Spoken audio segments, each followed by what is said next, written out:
Hari tua Daud dan soal penggantinya. 1 Raja-Raja 1. Raja Daud telah tua dan lanjut umurnya, dan biarpun ia diselimuti, badannya tetap dingin.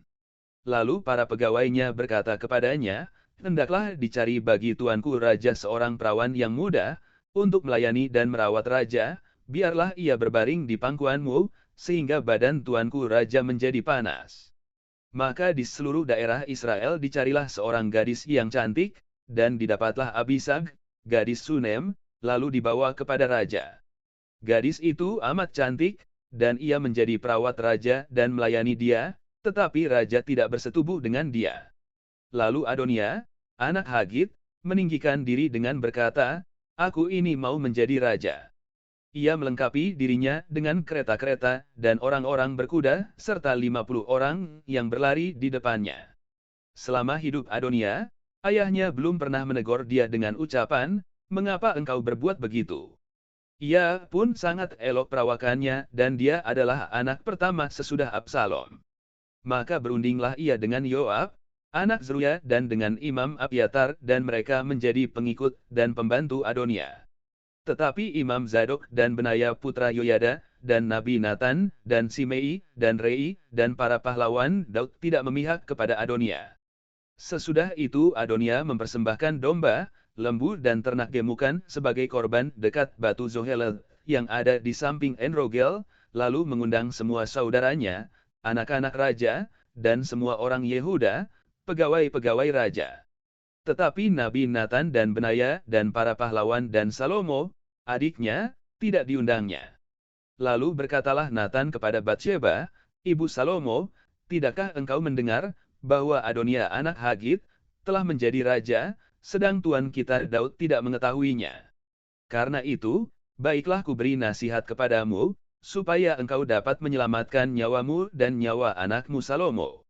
Pergilah masuk menghadap Raja Daud dan katakan kepadanya, 'Bukankah tuanku sendiri, ya rajaku, telah bersumpah kepada hambamu ini, anakmu Salomo, akan menjadi raja sesudah aku, dan dialah yang akan duduk di atas tahtaku.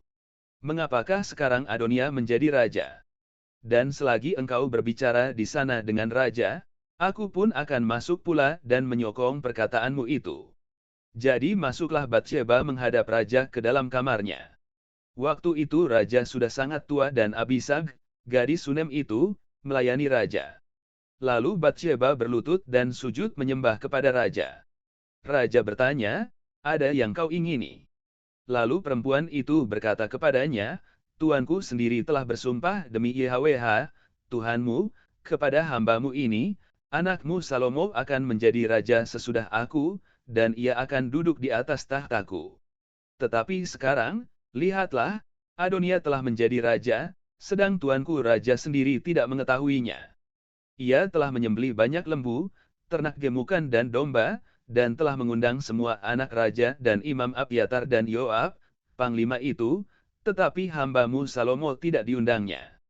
Dan kepadamulah, ya tuanku raja, tertuju mata seluruh orang Israel, supaya engkau memberitahukan kepada mereka siapa yang akan duduk di atas tahta tuanku raja sesudah tuanku.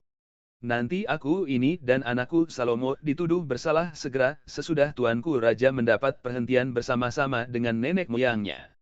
Selagi Batsheba berbicara dengan raja, datanglah Nabi Nathan. Diberitahukan kepada raja, itu ada Nabi Nathan. Masuklah ia menghadap raja, lalu sujud menyembah kepada raja dengan mukanya sampai ke tanah. Nathan berkata, "Ya tuanku raja, tuanku sendirilah rupa-rupanya yang telah berkata, Adonia akan menjadi raja sesudah aku dan ia akan duduk di atas tahtaku. Sebab pada hari ini ia telah menyembelih banyak lembu, ternak gemukan dan domba, ia mengundang semua anak raja, para panglima dan Imam Abiatar, dan sesungguhnya mereka sedang makan minum di depannya sambil berseru, 'Hidup Raja Adonia!' Tetapi hambamu ini, dan Imam Zadok dan Benaya putra Yoyada, dan hambamu Salomo tidak diundangnya. Jika hal ini terjadi dari pihak tuanku raja, maka engkau tidak memberitahu hamba-hambamu ini, siapa yang akan duduk di atas tahta tuanku raja sesudah tuanku."